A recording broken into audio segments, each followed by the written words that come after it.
Hey everyone, and welcome back to episode 9 of the Braver by the Day podcast. Josh here from Australia.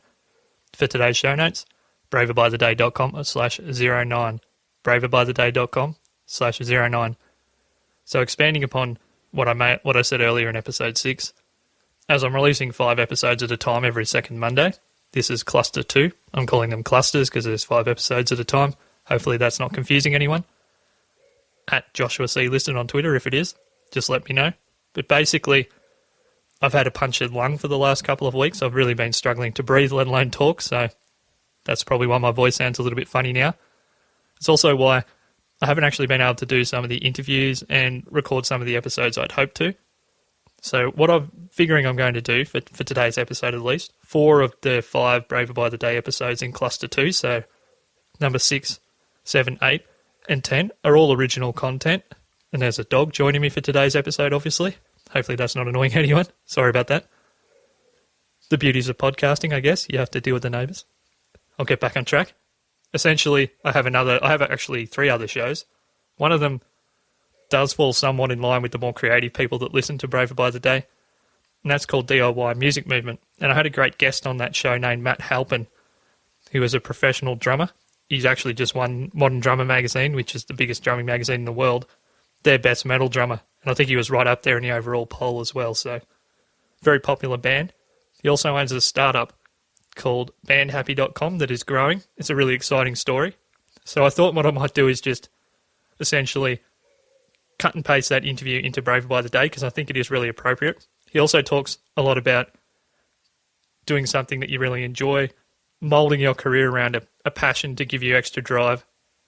And I think that will appeal to the audience here. So it's a really interesting interview. It's predominantly about how he operates and how he manages to be in such a massive band and also run a growing company, which has venture capital. It's a proper startup. He's a really nice guy. So it's a very casual chat, so maybe slightly more casual than some of the chats that I have had on Braver by the Day, but I think it's a really, really awesome conversation. So without any further ado, braverbytheday.com/09. Once again for the show notes, here's Matt Halpern. So I'm here with Matt Halpern, professional drummer for American prog band Periphery, and a professional drum tutor, I guess. And he's also the founder and creator of BandHappy.com. So I'll just get Matt to introduce himself and tell us a little bit about himself and how he came to be both a musician and a bit of a musical entrepreneur on the side, and how we got to BandHappy. So go for it, Matt. Sure. Well, thank you for having me on the show, for one. I've been playing drums since I can remember. When I was a baby, I was always very much into music. I was always watching MTV and different channels.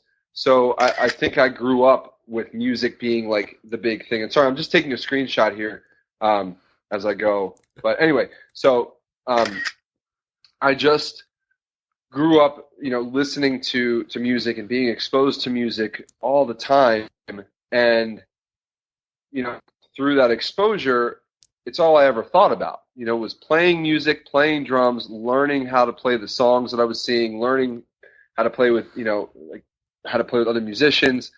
And, just drumming was my thing. So I just kept working on it. I kept taking lessons.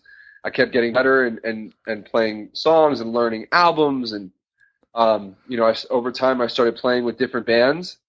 And as I got better with, playing in bands, I just learned more about, what I was doing. I was working with musicians that were older than me. So I learned a lot from them and their previous experience.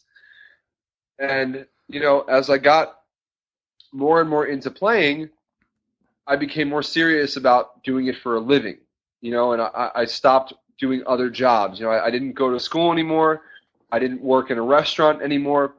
Music was my thing. So, as you may know, most musicians don't make a lot of money doing what they do.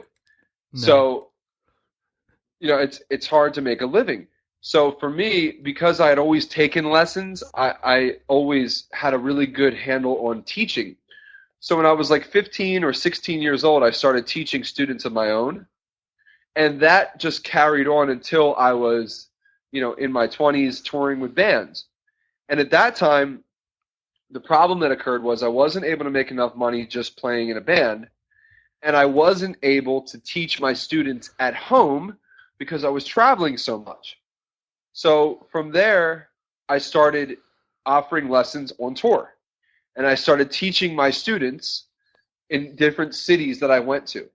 And then when I would get home from tour, I would continue to teach those same students through Skype or through video chat. I would work with them everywhere. So now I went from having like maybe 10 to 20 local students when I was home to having, tons of students all over the world that I was able to teach and work with as I traveled and when I got home. And it just so happened, too, that these same students were my fans. They were fans of my band. They were fans of me. So it was this great relationship that was being built between myself and my students and myself and my fans, where I was teaching them, I was getting to know them, they were getting to know me. It just made a stronger bond. It allowed me to make a living, and it allowed me to really tour everywhere and be okay with not having to eat fast food every night. So that was something that was great that came from it. But the thing that happened next was, as I was doing this, the other musicians that I was touring with, the other bands that I was touring with, they saw that I was teaching on the road. They saw that I was teaching online, and they came to me and they said, "Hey, what are you doing? How can I do it? Help me. Help me do this." So I literally started booking lessons and helping these artists book lessons with their fans as they toured and as they came home. And it just became so much for me to handle that I needed to have some sort of centralized location for it. Because at the time I was using social media, Twitter, Facebook, email to promote the lessons. And I was using those methods to communicate with students about setting up the lessons. And then I was using PayPal to get paid and pay the teachers. And I was using Skype to have the video chat lesson. And then you have to be there in person to handle the other lessons and collect cash and all this stuff. It was so challenging to do all that at once that I needed one spot for it. And an issue with the in-person lessons that we had was that if you didn't book the lesson in advance, then there was a big chance that the day of the show, the day of the lesson, that the student would cancel or they just wouldn't show up. Oh, yeah. So with BandHappy, we were able to actually create a whole system that allows for the communication, the promotion, the scheduling, the video chat, and the payment, so that I could connect with my students in one place. I could easily get paid in one place. I could easily accept transactions in one place. I could easily communicate in one place. And when it came to teaching in person, lessons are paid for in advance, so it guarantees that the student shows up.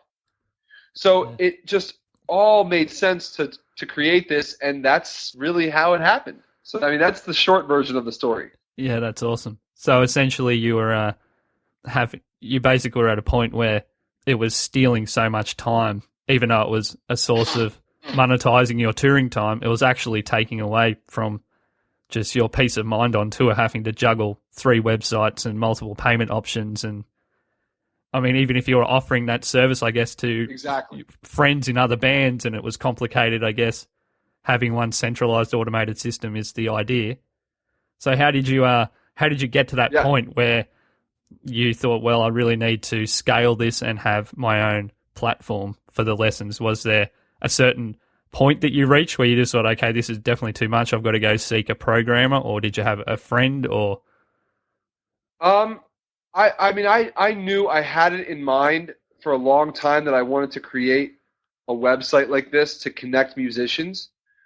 And a lot of the stuff that I was doing as I was building this out was for the purpose of seeing if it would work, like testing the market, if you will, and doing case studies with me being the teacher and my fans being the students to see if this type of business would work.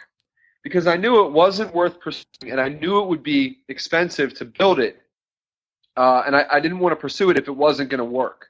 Yeah. So, I basically did it enough and proved it enough that I needed this personally, but also a lot of other musicians could benefit from this and fans could benefit from this. I proved that it would work. So once I had that proof, then I had to find the right team. So I went and I read books on business and how to start social networks or things like that. And I tried to find people locally that could help me with the business. And eventually I was able to convince people that what I was doing was working by telling them the story and showing them the proof. And eventually we were able to raise money, raise finance, Wow. get investors that believed in the business.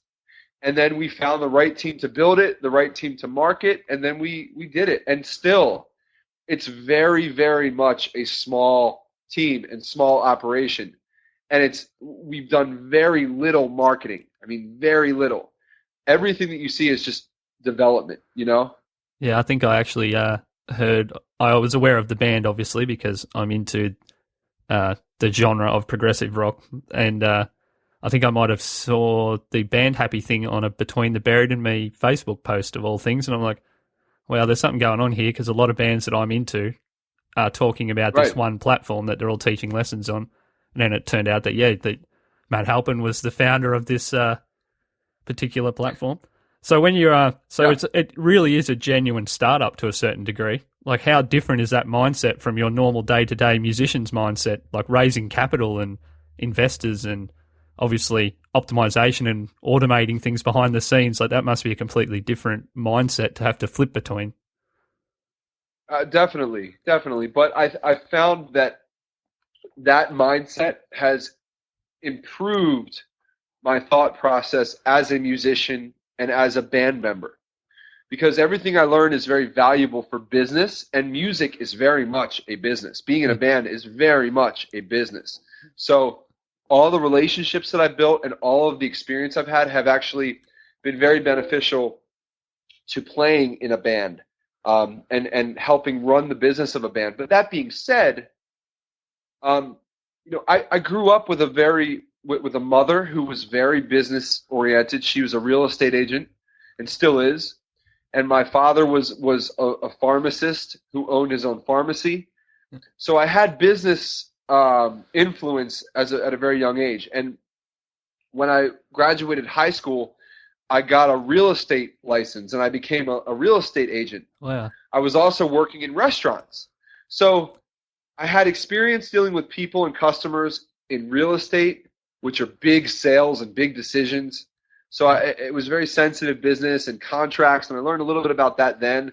And then I had some experience in restaurants in dealing with every kind of personality and every kind of person, and demanding customers and people that are really nice and people that are really not nice, and every kind of person I was exposed to. And then I went to college and I studied public relations and public speaking and a little bit of marketing and a little bit of business and psychology.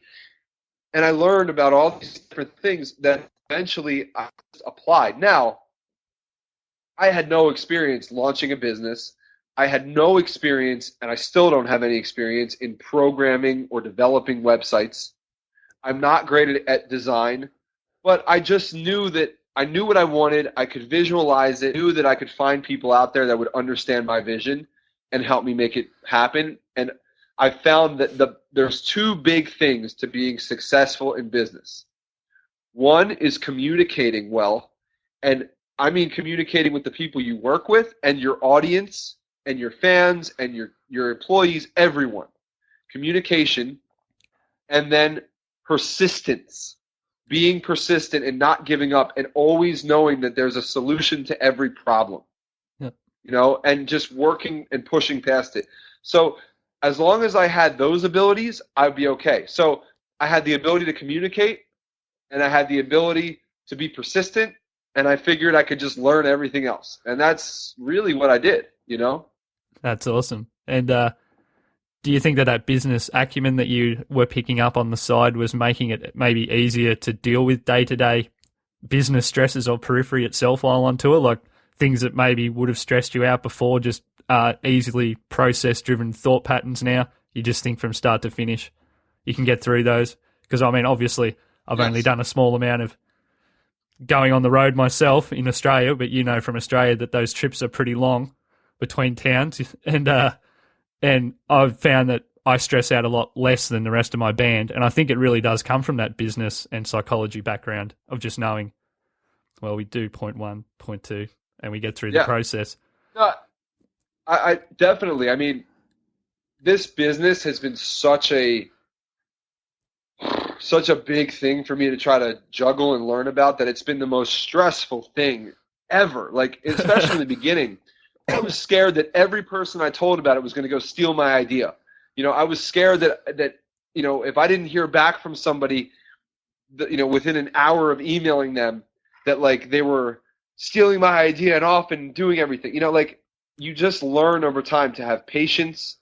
You learn how to be calm and process a problem and think about solutions. We face problems and challenges in our business every day now, every day. And eventually you just get good at it. You get good at dealing with it. You just get good at accepting it. Because you know what? It's no different than life. You have normal problems in life every day. I have problems with my family. I have problems with my girlfriend. I have problems with my dog. You know, my dog broke his knee a couple years back. Wow. I had to learn how to deal with that. It was horrible, you know, but like, we all have problems. And I think the more experience you have in anything in life, the better you get at it. And the older you get, the better you get at dealing with things and etc. So I think that, you know, through this experience, dealing with my band becomes much easier. Dealing with managers and record labels becomes much easier. And then from the band, dealing with the business becomes much easier. Because you know what? When I'm fed up about the business or when I can't work any more in a day, I just go play music. Or I go tour with the band and I get a whole different perspective. And it keeps it all very fresh, if that makes sense, you know? Yeah, no, that's awesome. So was there any complications with starting the site? Obviously, like, I'm using the platform now as kind of a testing ground for my own audience to show that although it's not the usual lesson, that it works and it's so well automated. Like, and in just like the frequently asked questions page is so detailed and there's screen captures, and it really is very similar to a lot of big platform sites that I've used for different courses before. How many iterations have you gone through to get to that point where it is maybe just less of a time suck for you and it's more about actually growth now as opposed to day-to-day fire killing? Like, how simple was it when you started? It is a constant evolution. Yeah. It is really a constant evolution. I mean, right now we're working on mock-ups for a whole new website, a whole new layout visually, homepage, everything, and all new functionality. Because to me, the website is never going to be finished. And what I see and work with right now, I don't like it. Like, I don't like parts of the system at all. Like, but you know, it's my baby. It's my thing. I'm very, very critical when it comes to, you know, dealing with the website itself. You know, like, I'm very, very critical about how it works, how it looks, how it feels. So for me, I'm always working on changing it. I'm always working on making it better.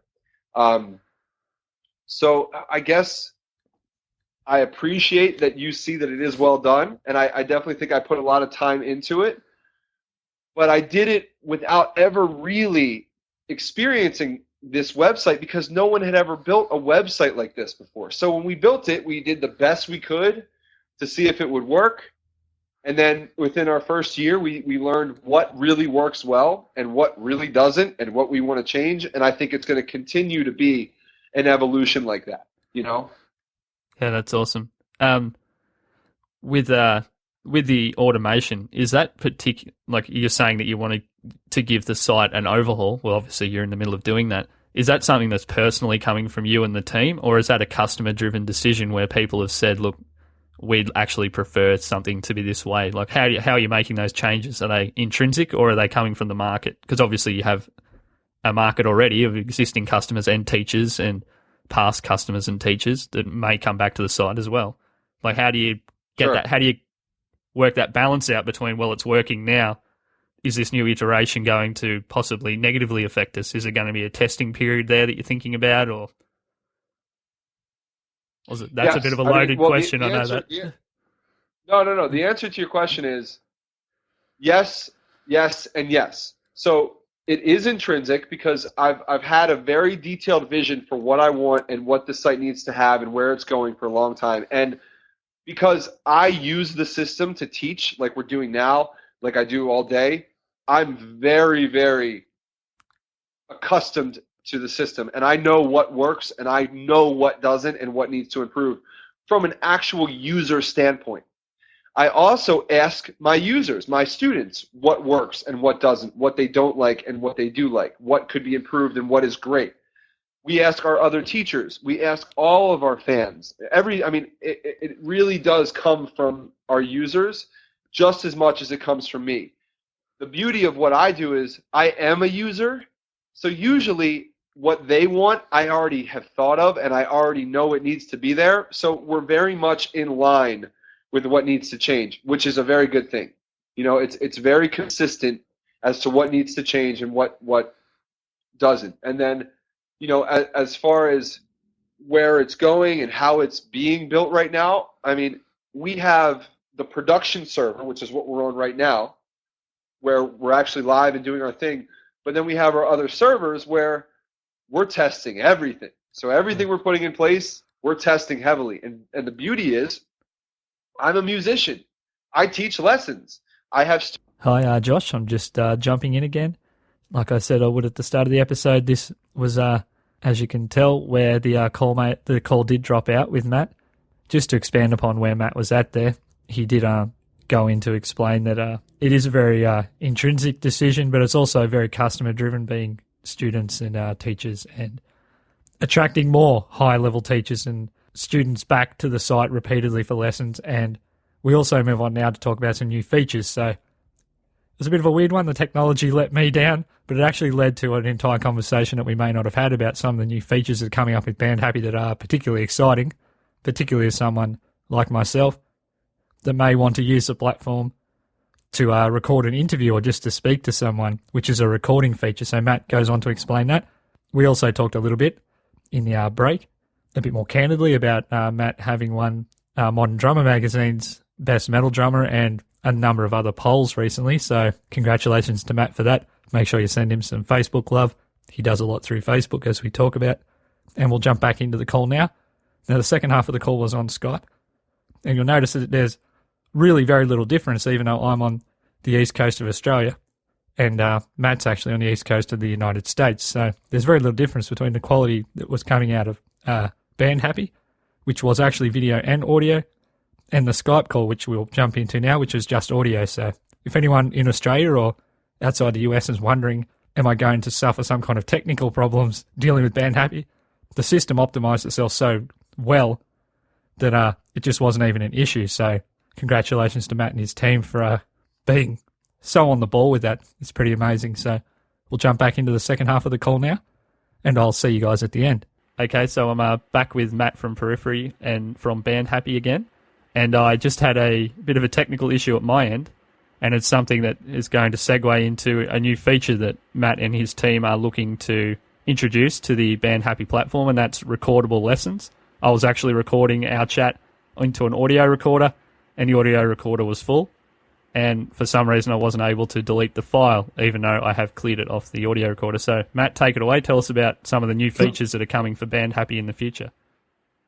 Okay, well, one of the things is, allowing students to record a copy of their lesson when they have the lesson with their teacher, and then store it on their profile to be able to watch it later to help with their practice, or just to have a copy that's stored on BandHappy of their lesson.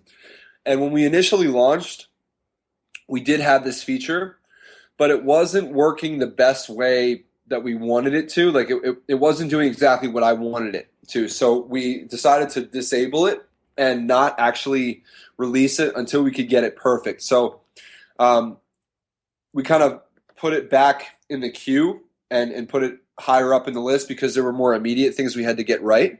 But now we're finally at a point where we're readdressing this issue and basically, within the new rollout of BandHappy, as we slowly roll out different things, one of those things is going to be the ability for students to actually record a copy of their lesson, store it, and then watch it back later, which can be very, very beneficial. Because a lot of times when you have lessons, like you're nervous or it's a lot of information at once to take in, but having a recording of it and something you can reference later is just great. So it's going to be another automated feature that BandHappy includes for their students. And I think that'll be something that really encourages users to even do more and more video chat lessons, because it gives them a way that's built into the system to be able to go back and watch, and continue to learn. So I think that's a good thing. Yeah, it sounds like an awesome idea. I know just from, for example, we've now taken up the call on Skype, and there's a small program for $20 on Skype called Skype Call Recorder. And that actually has an automatic setting where you can essentially it will record the call as soon as you make the call. And I don't actually have to think about any of the technology that makes that work. And that's a big weight off my mind, particularly, in an instance like now where the other side of my technology just let me down. Having just pretty much one press functionality for recording anything it's a big, gap for the customer that they don't have to cross. It's pretty much... Yeah.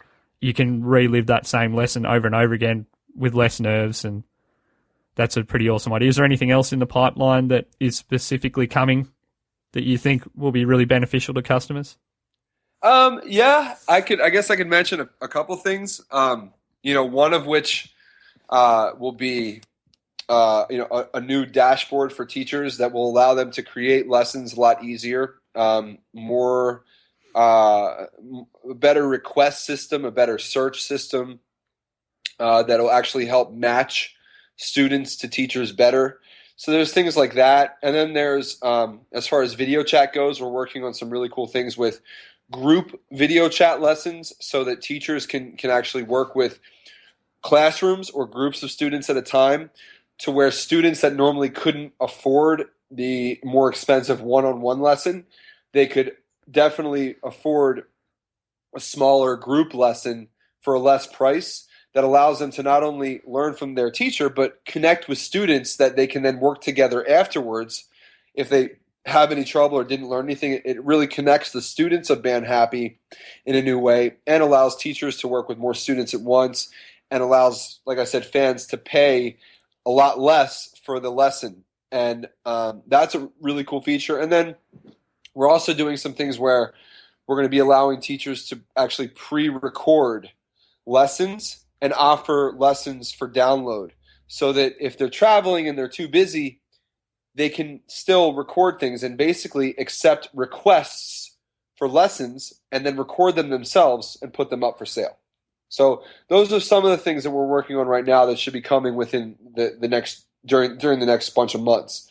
That will really kind of improve the system, Those sound like pretty awesome ideas. So you're putting a lot of focus on servicing both sides of the market, obviously, at once, trying to create ideas that are going to obviously bring more and more great teachers and give them a better experience, but also in the end, your students are the crux of the operation. It has to deliver some value to them, and those all sound like pretty amazing ideas, so that's all good.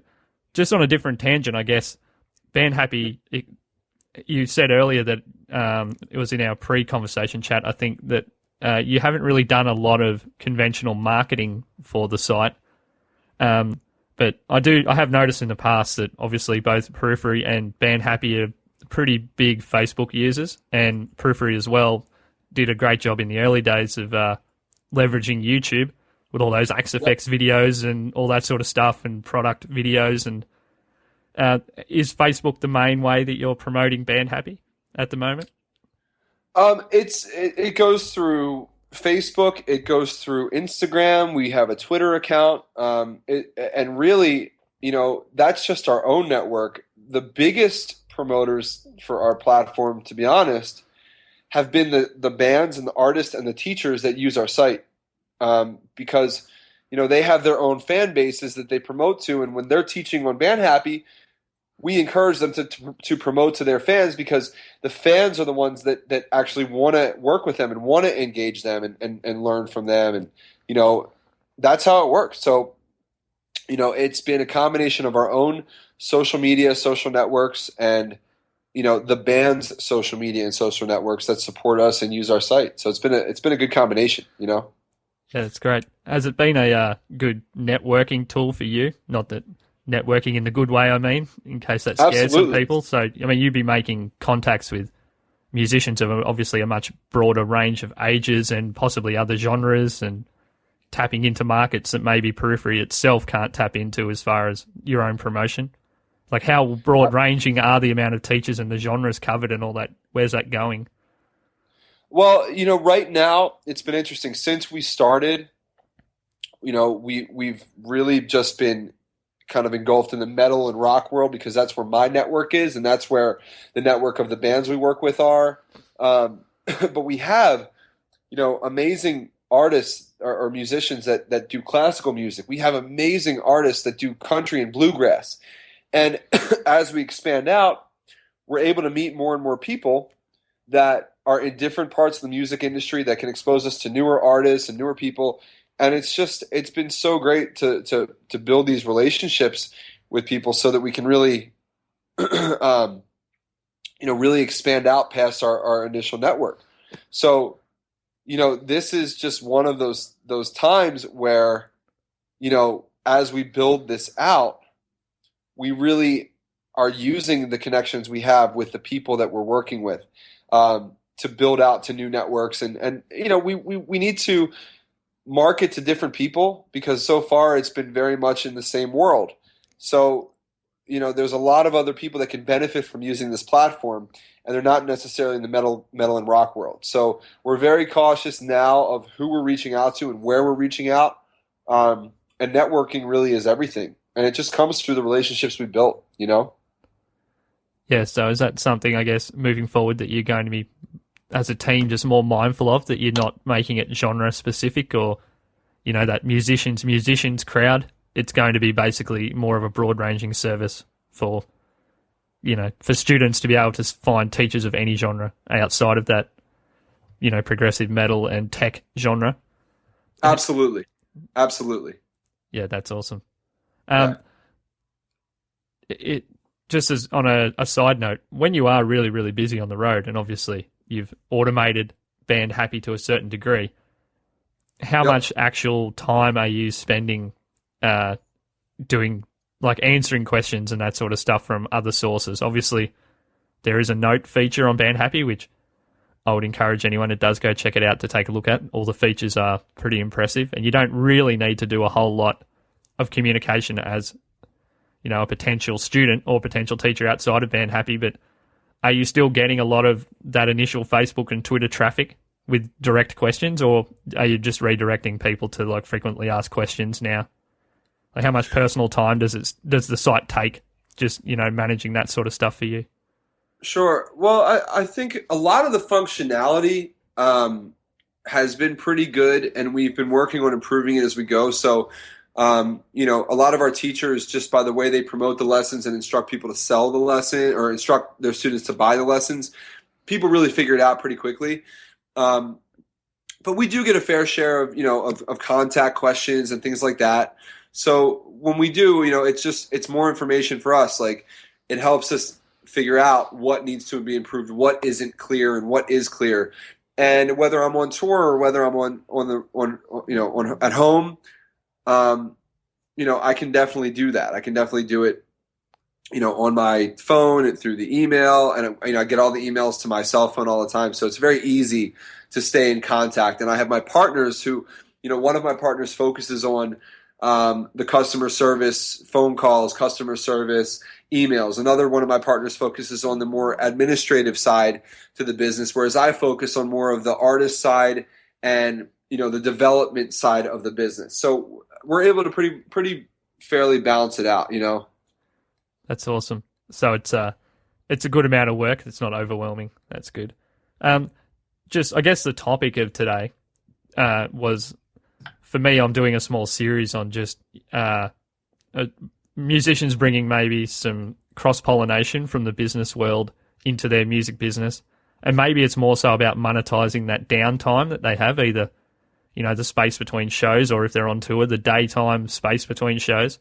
and how, as you said earlier, you don't necessarily, if you are a very, very creative person, once you acquire some business acumen, you don't have to just go wait tables or work in a bar. There are other things that you can leverage your creativity into, whether that's selling lessons or mixing demos, or selling physical products online, or if you happen to be a great band with social media, doing some consulting or any of that sort of thing. How important do you think self-funding and monetizing one's downtime is going to be for bands in the future moving forward? I mean, it's something that that's a great question. I mean, I truly believe in that. And I think that eventually everybody's going to have to do it. So the sooner that they start doing it, the better off people will be, I think, because, no one's going to help you get where you need to go. No one's going to do it for you. So, and I think with the amount of downtime that's there, why not teach a lesson? There's so many benefits to that. Like, you teach someone something who can learn something that they'll never forget. You usually are working with a fan who has a great experience before the show. It makes them like your band more. It makes them want to tell their friends about coming to the show and, having a better experience. It's just like a little effort, even just for an extra hour out of that day, is going to make you more successful and make the band more successful. No matter what it is you're doing. Like I know so many guys who are in bands who don't teach, but they have clothing lines, or they draw and they sell their paintings. They have to have a good relationship with their fans to do that. So you need to take time out of your day to work with people, to get to know people. And I don't know, for me, because I'm Mr. BandHappy, teaching is the way to do that. That's been my way of doing that. And I think everybody's going to have to figure out that you need to take advantage of that time, because one day the band is not going to be around anymore. And you're either at that point going to have to stop doing something that's creative to go actually be able to feed yourself and go work in a restaurant or go work, at a desk job, or in the time that you're in the band, use it productively in the music world so you can always work with music, whether it's networking or whether it's learning how to tour manage a band, or learning how to teach, or learning how to sell merchandise. It's like, these are things that even after the band goes away, you can use as part of a resume. You can use to build relationships and keep yourself going. So it seems really crazy to me to hear that people don't do that sort of thing. You have to do it. You have to. That's true. Yeah, I completely agree. Just as far as, like, for example, if I was going to move into teaching, which I do some teaching, if I was to do that online and I decide BandHappy sounds like a great option for me, obviously that's an existing platform that I can leverage and then market to my own fan base and try to pick up the occasional lesson. I don't have to do anything with technology. It's all there.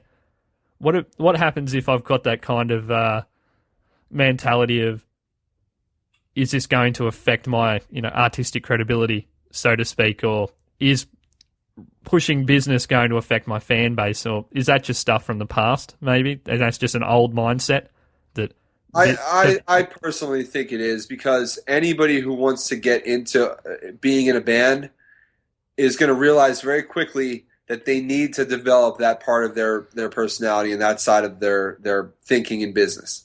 Because if you're going to be in a band, if you're going to support a band, you need to know how to market yourself. You need to know how to, ask your fans to help support you and give them things in return.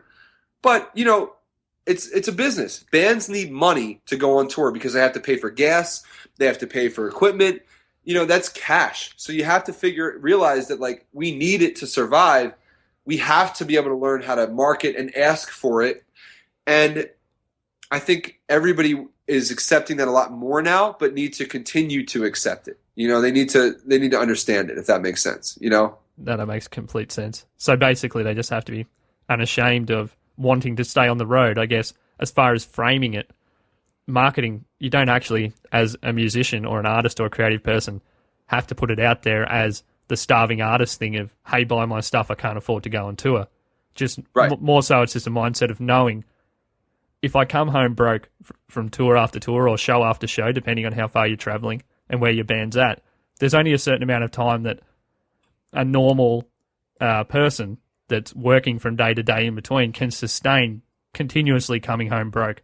It's probably, in my experience, one of the biggest downers on going out and playing shows when someone in your band or more than one person in your band is clearly distracted by money problems in their personal life.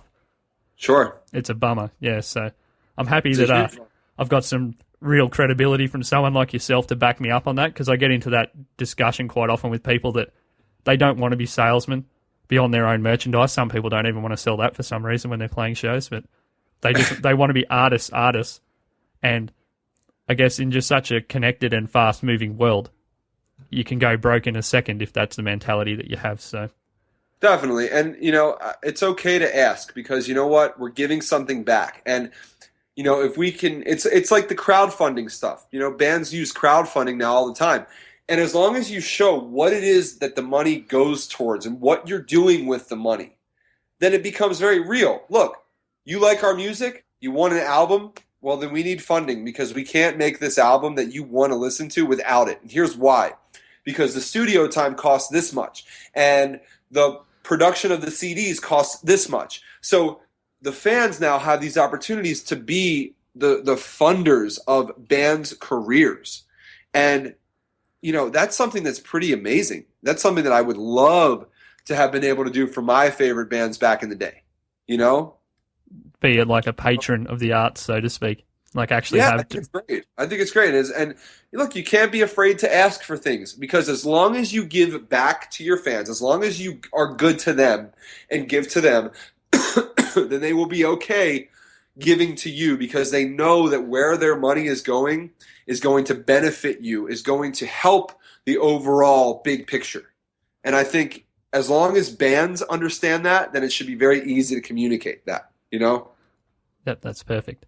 I did talk to Matt earlier about maybe having a chat maybe more about the band itself, so hopefully it's still cool to do that. Now last maybe 10 minutes here. You got 10 minutes, mate? Actually, I'll have to wrap in about 7 minutes. Oh, no worries. Yep, sorry. Okay, no problem. I was just wondering if there's anything happening with the band at the moment that's exciting, or any joint ventures between BandHappy and Periphery that are coming up, or anything that's a little bit, new and unusual for either BandHappy or Periphery. Periphery specifically, is there anything big on the horizon for you guys? Yeah, I mean, we're, as far as the both things together, I mean, they're really two separate entities completely, I would say. I mean, so Mark Holcomb, our guitar player, uses the system. Hang on, let me just let my other student know. I'll be in a few minutes. One second. Okay. So, I guess as for Periphery alone, I mean, we're in a process now where we're still very much on tour and in tour mode. So we're not really recording much right now. We're really just focused on the tours that are coming up, and we're doing a U.S. tour with Animals as leaders and the Dillinger Escape Plan and a whole bunch of other bands, starting in a few weeks. So that'll be really fun. And then in the fall, we're going to be doing a headliner, which we'll be announcing sometime soon. I can't say who we're taking out or we're doing yet, but there actually is an Australian band that's coming up for that tour. There may even be more than one Australian band coming up for that tour. Wow. So I can't say anything, but just keep that in mind. That's pretty cool. And then in the meantime, I mean, with BandHappy, we're just really in the process of rebuilding, redeveloping, marketing to new audiences, constantly trying to evolve, and that's really where we are, and that's what we're doing right now, Awesome. So, mate, if you just wanted to just give my audience maybe a couple of just key points maybe to how to, handle that dichotomy between business and artistry in, 2013 and beyond. Is there a couple of things that you think are key to being able to keep that balance and keeping control of it all, just so they can go away with some real, Sure. Just take your time, know what your passion is first. For me, my passion is music. So if I know my passion is music, then I know that everything else I do is going to have to circulate around music. So as long as I'm doing business that relates to music, then I'm going to be interested in getting better at it. So I'll be interested to read about it. So don't be afraid to buy books about business and apply it to music. Don't be afraid to watch documentaries about business and apply it to music. And when it comes to, balancing the creative side of yourself and the business side of yourself, I mean, just follow your heart. I mean, if you really want to go down the business side, you'll be attracted to it naturally. If you really want to do more of the creative side, you'll be attracted to that naturally. But you have to be educated in both sides so that you can be as creative as you can successfully and use business thinking to help your creativity, once it's finished, get out there the best possible way that it can. And just like if you want to be a businessman in music, the better of a musician you are, the more credibility that you're going to be able to gain from other artists, from other people that are in the business world. It just adds a whole nother level of respect there that allows you to express your business message better, and you'll have people listen to you more closely. So I guess just find that balance between what you love the most and then how you can be the best at what you love to do, and try to just be well-rounded with that. And I guess that's my answer. That's perfect, mate. That's a good way to leave it. Well, I just wanted to say thanks so much for today, mate, and I'm sure that you'll be getting probably some emails and things from this episode from my listeners. I know that a lot of them are fans of your band anyway, so cool. Hopefully all goes well with your tour, and I look forward to seeing the new iteration of BandHappy when it gets released. I'm sure I'll be using the platform myself for my own teaching, so I encourage everyone else out there in my audience to do the same. It is a really impressive platform, so thanks again, Matt, and have a good day, dude. Okay. Thank you very much, man. Thanks for waking up so early. I hope you have a good morning. I will. I'm up now, so thank you.